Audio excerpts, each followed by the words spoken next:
42वी राष्ट्रीय ज्युनियर टेनिक्वाईड स्पर्धेमध्ये महाराष्ट्र संघाने इतिहास घडवला। जम्मू तावी येथे 26 नोव्हेंबर ते 30 नोव्हेंबर दरम्यान आयोजित करण्यात आलेल्या राष्ट्रीय टेनिक्वाईड स्पर्धेमध्ये महाराष्ट्र मुलांच्या संघाने अंतिम फेरीमध्ये अटीतटीच्या सामन्यात तामिळनाडू संघाचे वर्चस्व मोडीत काढून पराभूत करून इतिहास रचला।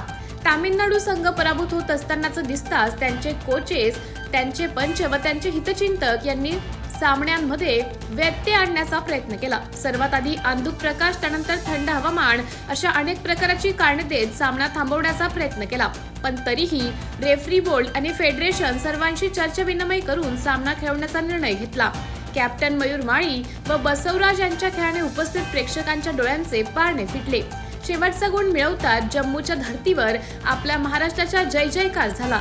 या सर्व विजयाचे शिल्पकार संघातील खेळाडू आहेतच, पण त्याचबरोबर इतकी वर्ष या खेळासाठी झटणारे, सर्वस्वीपणाला लावणारे आपल्या महाराष्ट्र राज्यातील सर्व टेनिक्वाईड पदाधिकारी, सचिव, खेळाडू, कोचेस व हितचिंतक आहेत।